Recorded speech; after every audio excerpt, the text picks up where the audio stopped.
बिस्मिल्लाहिर्रहमानिर्रहीम अस्सलामुअलैकुम। आज की वीडियो में हम पढ़ेंगे कॉस्ट अकाउंटिंग के बारे में, कॉस्ट अकाउंटिंग के ऑब्जेक्टिव्स के बारे में, कॉस्ट अकाउंटिंग के कॉन्सेप्ट की पढ़ेंगे, फिर हम पढ़ेंगे फाइनेंशियल अकाउंटिंग और फिर हम करेंगे कॉस्ट और फाइनेंशियल अकाउंटिंग का डिफरेंस। तो हम शुरू करते हैं इंट्रोडक्शन से। कॉस्ट अकाउंटिंग बेसिकली डील्स करती है कॉस्ट की इंफॉर्मेशन के साथ, एक ऑर्गेनाइजेशन के प्रोडक्ट कॉस्ट के बारे में, सर्विसेज की कॉस्ट के बारे में, जॉब की कॉस्ट के बारे में और उसकी मैन्युफैक्चरिंग कॉस्ट के बारे में। ये जितनी भी इंफॉर्मेशन होती है ये कॉस्ट अकाउंटिंग में ही आती है। उसके बाद कॉस्ट अकाउंटिंग जो होती है वो आल्सो इन्वॉल्व करती है मैनेजमेंट कॉस्ट के साथ। कॉस्ट अकाउंटिंग डील्स करती है रॉ मटेरियल के साथ, डायरेक्ट लेबर, इनडायरेक्ट लेबर के साथ और फैक्ट्री ओवरहेड और एक्सपेंसेस के साथ भी जो है वो कॉस्ट अकाउंटिंग डील्स करती है। अब हम पढ़ते हैं कॉस्ट अकाउंटिंग के objectives. Cost accounting basically determine करती है डिफरेंट कॉस्ट प्रोसीजर्स के साथ, एनालाइज करती है प्रॉफिट प्रोसीजर्स के साथ, और ये जो होती है ये management decision like revenue decision, product mix decision, volume variance और प्रॉफिट वॉल्यूम के जो डिसीजंस होते हैं उनके साथ भी जो होती है ये डील करती है। उसके बाद हम करते हैं financial perspective, financial accounting. Financial accounting जो होती है एक लार्ज स्केल इंफॉर्मेशन प्रोवाइड करती है। ये जो होती है ये फाइनेंशियल स्टेटमेंट को प्रेजेंट करती है और प्रिपेयर करती है, और एनुअल रिपोर्ट्स को भी। उसके बाद इसमें आ जाते हैं share holder, investor, customer, suppliers, creditor, ये जितने भी होते हैं ये हमारे फाइनेंशियल अकाउंटिंग का पार्ट होते हैं।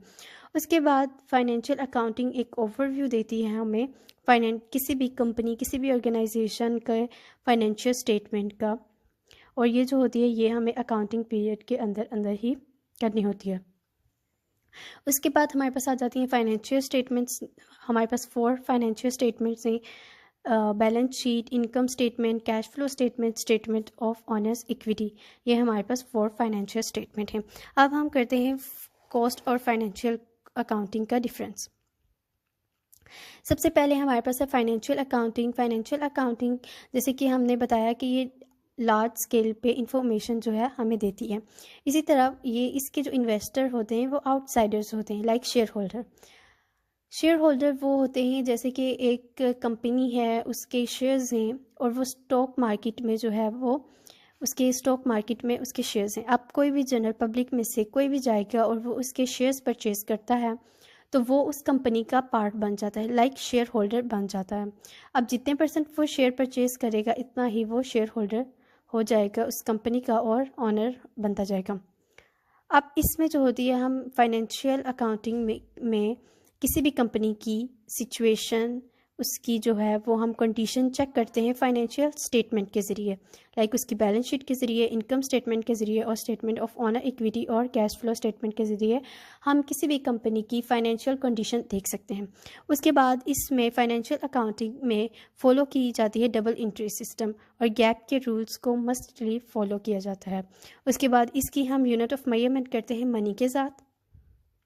ये थी हमारी फाइनेंशियल अकाउंटिंग।